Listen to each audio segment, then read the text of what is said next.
Hey guys, welcome to Craving for Baking. Today I'm going to be showing you guys how to make apple crumble, and this is the best recipe ever, so I hope you guys try this. And here are the ingredients so we can get started making this delicious apple crumble.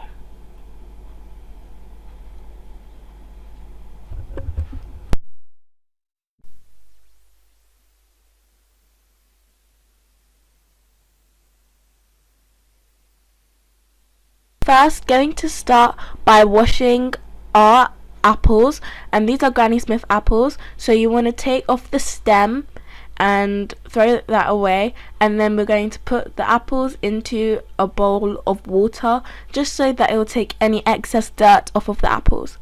And now we can start to take the skin off, so you can use either a peeler, as I am, or you can use a knife.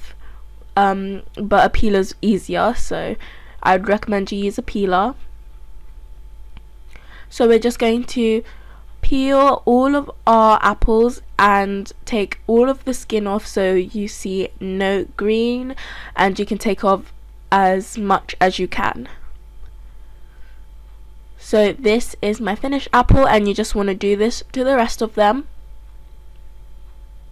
So we're going to go and peel them again, and you want to make sure that you keep the blade away, as far away from your fingers as you can, just so that you don't hurt yourself.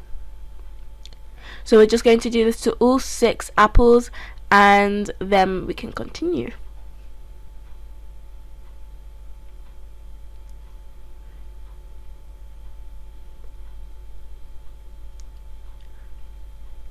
So all 6 apples are done, and now we're just going to work on slicing them thinly.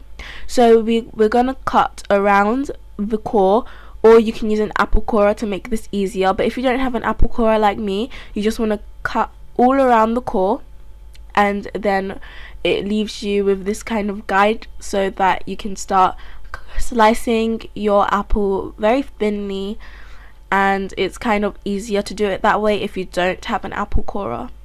So you want to make sure you slice your apples as thinly as possible, but make sure that you keep the knife away from your fingers because you don't want to chop your thumb off or anything. So they should be really thin like this, and once you do get all of your 6 apples thinly sliced, you just want to place them into a bowl with some water in them to prevent them from browning.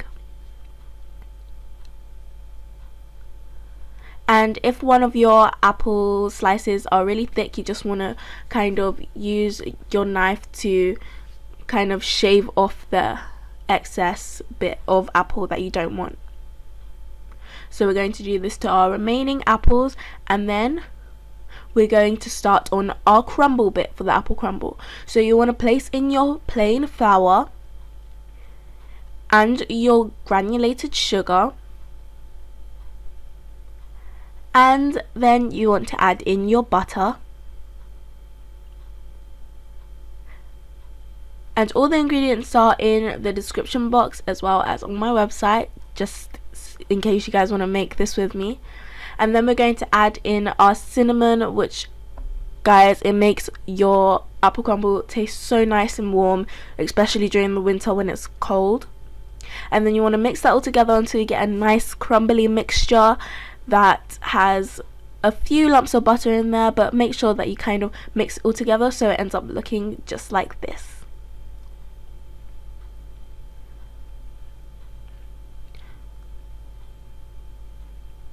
So now we're going to transfer all of our mixtures into our tray, and the smaller the tray you use, the longer it's going to bake for, so just keep that in mind.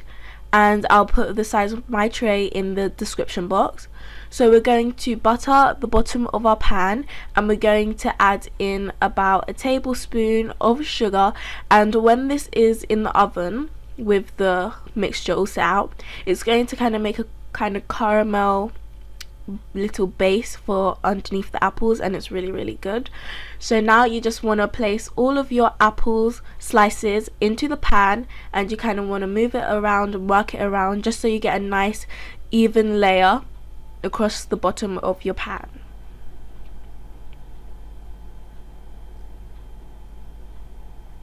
And this might seem like a lot of apples, but trust me, once it's done, you're gonna wish you had more apples. So now I'm going to sprinkle it with some more sugar and some cinnamon, just for that extra cinnamon flavor. But of course you don't need to do the cinnamon bit, but I kind of do recommend you do it.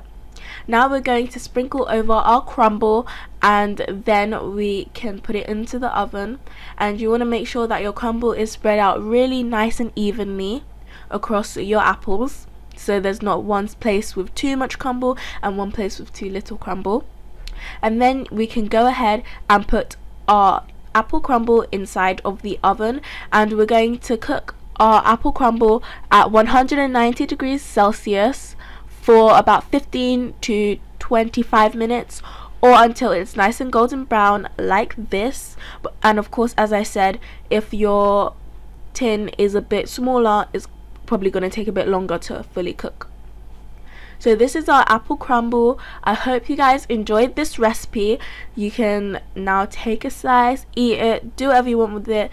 This would be really good with either some custard or ice cream, or you can just eat it plain like we did. It was so good, and I hope you guys try this recipe out. Thank you so much for watching, and I will see you guys next time with another recipe. Don't forget to subscribe to be able to see whenever I post a new video, and I will see you guys next time. Bye!